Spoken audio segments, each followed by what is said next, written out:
रवि अपने छोटे से किराए के कमरे में बेचैन टहल रहा था। उसका मोबाइल फोन मेज पर पड़ा था, मगर स्क्रीन खामोश थी। उसकी पत्नी सुनैना हर रात 10 बजे फोन करती थी। उसकी आवाज सुनकर ही रवि को दिन भर की थकान के बाद सुकून मिलता था। मगर आज रात 11 बज चुके थे और सुनैना का कोई कॉल नहीं आया। रवि का मोबाइल बैलेंस खत्म हो चुका था और दिन की भागदौड़ में उसने रिचार्ज करवाना भूल गया था। वह सोफे पर बैठा फोन को सीने से लगाए बार बार स्क्रीन देख रहा था। रवि एक तेल पैकिंग की फैक्ट्री में मजदूरी करता था, जहां घंटों खड़े रहकर काम करना पड़ता था। थकान ने उसकी पलकों को भारी कर दिया और वह झपकी लेने लगा। कमरे में सन्नाटा था, बस बाहर सड़क पर कुत्तों के भौंकने की आवाज गूंज रही थी। अचानक रवि को लगा जैसे कोई उसके कंधे को हल्के से छू रहा हो। उसने आंखें खोलीं और उसका दिल जोर से धड़कने लगा। सामने सुनैना खड़ी थी। उसकी साड़ी का पल्लू हल्की हवा में लहरा रहा था। उसका चेहरा पीला पड़ चुका था और आंखें आंसुओं से भरी थीं। रवि, मुझे बचा लो, तुमने मुझे अकेले क्यों छोड़ दिया? उसकी आवाज कांप रही थी, जैसे दर्द और डर का समंदर उसमें उमड़ रहा हो। रवि हड़बड़ा कर उठा और उसे गले लगाने के लिए हाथ बढ़ाया, मगर उसके हाथ हवा में तैर गए। सुनैना का शरीर जैसे धुंधली परछाई था जो उसके हाथों से फिसल गया। उसका गला सूखने लगा, आवाज गले में अटक गई। उसका शरीर जड़ हो चुका था, जैसे कोई अदृश्य शक्ति उसे जकड़ रही हो। सुनैना की आंखों से आंसुओं की धारा बह रही थी और वह धीरे धीरे धुंध में गायब हो गई। अचानक रवि की नींद टूटी। वह हांफते हुए बिस्तर पर उठ बैठा। उसका माथा पसीने से तर था और दिल की धड़कनें इतनी तेज थीं कि उसे लगा जैसे उसका सीना फट जाएगा। ये सपना था या सच? वह बुदबुदाया। उसने मेज पर रखा पानी का गिलास उठाया और गटक लिया। रवि और सुनैना की शादी को अभी 6 महीने ही हुए थे। दोनों का प्यार इतना गहरा था कि एक दूसरे के बिना एक पल भी अधूरा लगता था। मगर जिंदगी की मजबूरियां रवि को गांव से शहर ले आई थी। गांव में वह एक छोटी सी दुकान पर काम करता था, मगर मालिक ने उस पर चोरी का इल्जाम लगा दिया। रवि की कोई गलती नहीं थी, मगर छोटे गांव में बात इतनी फैल गई कि उसे कोई काम देने को तैयार नहीं था। रवि के परिवार में उसकी माँ, बड़ा भाई और भाभी थे। भाई की कमाई पर कुछ दिन तो गुजारा चला, मगर भाभी के ताने सुन सुनकर रवि का आत्मसम्मान आहत होने लगा। सुनैना उसके साथ शहर आना चाहती थी, मगर रवि ने वादा किया कि वह पहले अपने पैर जमाएगा, फिर उसे बुला लेगा। शहर में रवि को कई रातें फुटपाथ पर गुजारनी पड़ी। आखिरकार उसे तेल पैकिंग की फैक्ट्री में नौकरी मिली। उसने सुनैना को फोन करके ये खुशखबरी दी। सुनैना ने हंसते हुए कहा, अब तुम जम जाओ, फिर मैं आऊंगी, हम दोनों मिलकर एक नया घर बनाएंगे। रवि ने एक छोटा सा किराए का कमरा लिया और रसोई के लिए बर्तन जुटाने शुरू किए। वह खाना बनाना नहीं जानता था, मगर सुनैना के लिए वह हर दिन कुछ नया सीख रहा था। हर रात सुनैना फोन करती, आज क्या खाया रवि? वह प्यार से पूछती। रवि हंसकर जवाब देता, बस आलू की सब्जी और रोटी, तुम आओगी तो मैं तुम्हारे लिए पूरी पूरी बनाऊंगा। सुनैना हंस पड़ती और कहती, मुझे तो तुम्हारे हाथ का खाना खाने का इंतजार है। ये छोटी छोटी बातें ही उनकी दुनिया थी। उस रात का सपना रवि को बेचैन कर गया। उसने सोचा, सुनैना का फोन क्यों नहीं आया और ये सपना ऐसा क्यों लगा जैसे वह मेरे सामने थी। सुबह होते ही उसने मोबाइल रिचार्ज करवाया और सुनैना को फोन लगाया, मगर फोन की घंटी बजती रही और कोई जवाब नहीं आया। उसने बार बार कोशिश की, मगर सुनैना का फोन बंद आने लगा। रवि ने फैक्ट्री में छुट्टी ली और अपने गांव के लिए ट्रेन पकड़ ली। ट्रेन में उसे सीट नहीं मिली, मगर उसे इसकी परवाह नहीं थी। वह बस सुनैना तक पहुंचना चाहता था। रास्ते भर वह उलझन में डूबा रहा।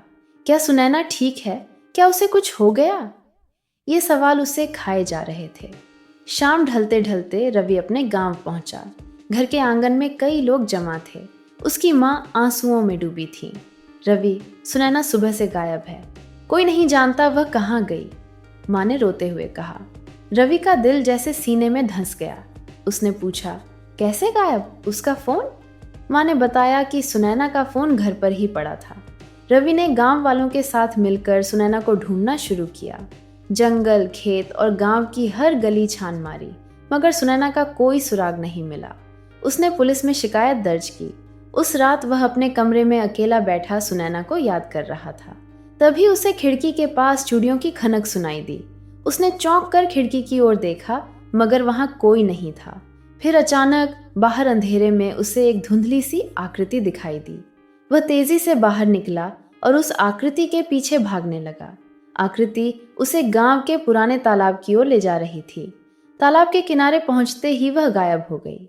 रवि ने आसपास देखा और उसकी नजर तालाब के किनारे की गीली मिट्टी पर पड़ी।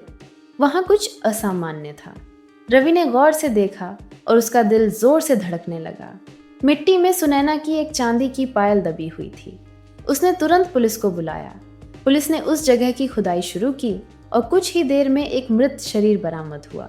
वह सुनैना थी। रवि जमीन पर गिर पड़ा और फूट फूट कर रोने लगा। गांव में सनसनी फैल गई। पुलिस ने जांच शुरू की, मगर कोई सुराग नहीं मिल रहा था। रवि का दिल टूट चुका था, मगर उसने ठान लिया कि वह सुनैना के हत्यारे को ढूंढकर सजा दिलवाएगा। वह उस रात के सपने और चूड़ियों की खनक को भूल नहीं पा रहा था। क्या यह सुनैना की आत्मा थी जो उसे सच तक ले जाना चाहती थी? पुलिस ने गांव वालों से पूछताछ शुरू की। रवि ने अपने परिवार से भी बात की, मगर कोई कुछ नहीं बता पाया। तभी उसे याद आया कि सुनैना ने कुछ दिन पहले फोन पर बताया था कि उसकी भाभी शांति उसे अक्सर ताने मारती थी। तू तो बस खाती रहती है, कुछ काम क्यों नहीं करती? शांति की बातें सुनैना को चुभती थीं, मगर वह चुप रहती थी। रवि ने पुलिस को यह बात बताई। पुलिस ने शांति से सख्ती से पूछताछ की।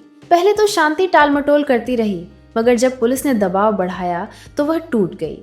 उसने कबूल किया कि उसने सुनैना को तालाब के पास बुलाया था। शांति को लगता था कि सुनैना की खूबसूरती और उसका रवि से गहरा प्यार उनके परिवार में तनाव पैदा कर रहा था। उसने अपने एक रिश्तेदार कमल के साथ मिलकर सुनैना को रास्ते से हटाने की साजिश रची। शांति ने सुनैना को तालाब के पास बुलाया, जहां कमल पहले से मौजूद था। उन्होंने सुनैना का गला दबाकर उसकी हत्या कर दी और शव को तालाब के किनारे दफना दिया।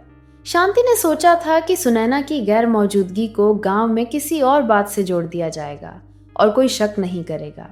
पुलिस ने शांति और कमल को गिरफ्तार कर लिया। गांव में यह खबर आग की तरह फैल गई। रवि का दिल टूट चुका था, मगर उसे सुकून था कि सुनैना के हत्यारों को सजा मिलेगी। उस रात वह फिर से अपने कमरे में अकेला बैठा था। तभी उसे हल्की सी चूड़ियों की खनक सुनाई दी। उसने खिड़की की ओर देखा और उसे लगा जैसे सुनैना की धुंधली आकृति उसे देखकर मुस्कुरा रही हो। तुमने मुझे इंसाफ दिलाया रवि, अब मैं शांति से जा सकती हूँ। उसकी आवाज हवा में गूंजी और आकृति धीरे धीरे गायब हो गई। रवि की आंखों से आंसू बह रहे थे, मगर इस बार उसके दिल में एक अजीब सा सुकून था। वह जान चुका था कि सुनैना की आत्मा उसे सच तक ले गई थी। उसने मन ही मन वादा किया कि वह सुनैना की यादों को हमेशा अपने दिल में। पुलिस ने शांति और कमल को गिरफ्तार कर लिया। गांव में यह खबर आग की तरह फैल गई। रवि का दिल टूट चुका था, मगर उसे सुकून था कि सुनैना के हत्यारों को सजा मिलेगी। उस रात वह फिर से अपने कमरे में अकेला बैठा था। तभी उसे हल्की सी चूड़ियों की खनक सुनाई दी। उसने खिड़की की ओर देखा और उसे लगा जैसे सुनैना की धुंधली आकृति उसे देखकर मुस्कुरा रही हो। तुमने मुझे इंसाफ दिलाया रवि, अब मैं शांति से जा सकती हूँ।